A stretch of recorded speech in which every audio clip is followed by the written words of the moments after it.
Assalamu alaikum wa rahmatullahi wa barakatuh. Peace be upon you all and welcome to the channel.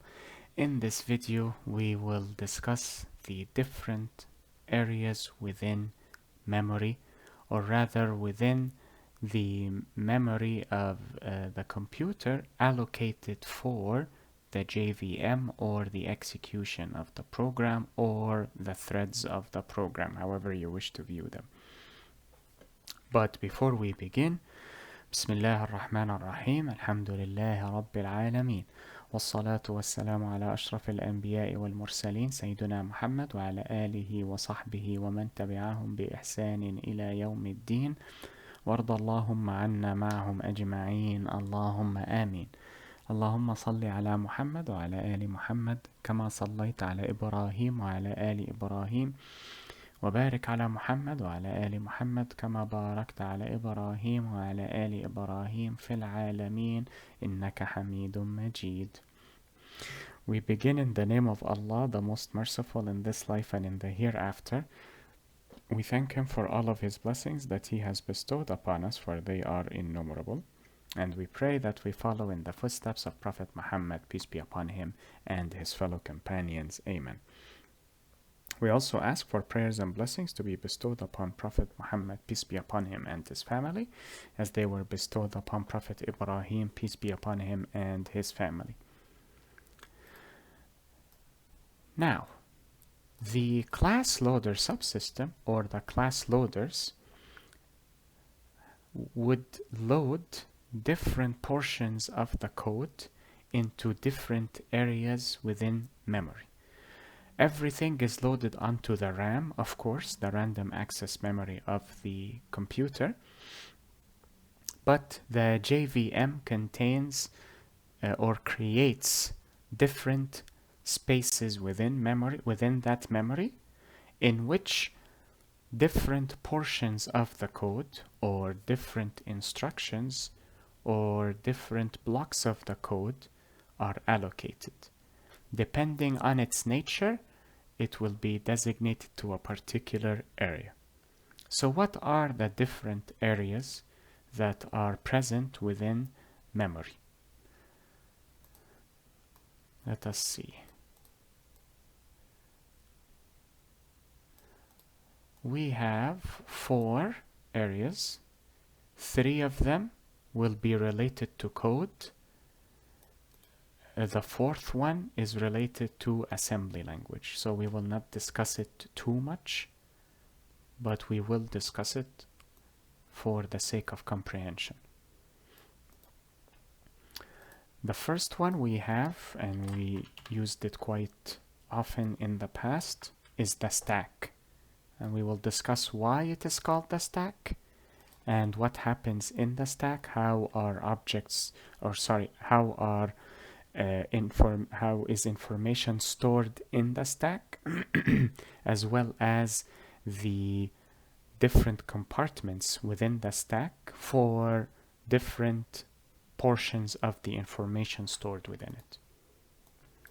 Then we will discuss the heap, or sorry, the second memory area is the heap.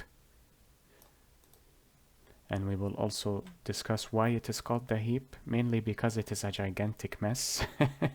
It is similar to the heap you see in American TV shows, where people simply toss their clothes onto the ground, simply to encourage such a behavior within their society.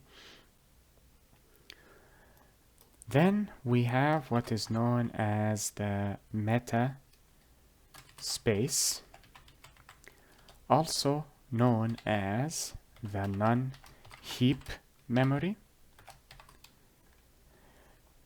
And it has another name, which is the common one that you will see. And that common name is known as the method area. That is so all of these names are alternates to one another. There is yet another name for this one, or an alternative to this one, and that is known class area as well.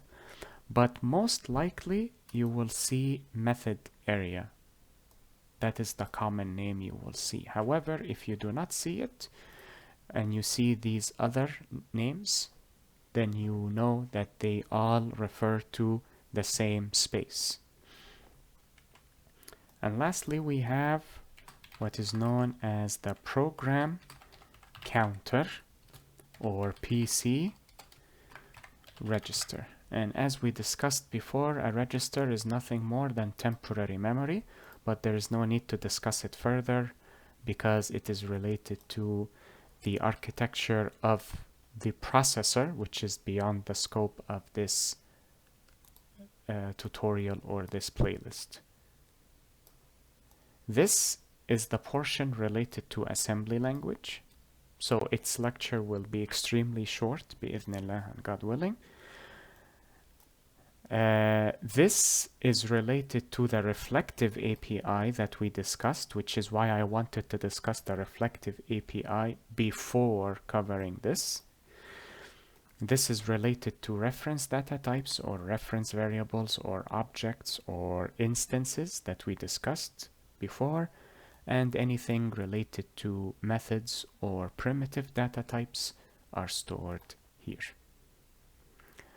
That is it with regards to this lecture. In the upcoming lectures, bi'idhnillah and God willing, we have now started a new sub-series for memory, where we will discuss each memory area separately or individually. After that, we will move on to the execution engine. And after we finish the interpreter, the JIT, and the compiler, and the profiler, we can then return to memory again for the garbage collector, because it is intimately related to memory, particularly these two areas, or to be more precise, particularly to this area.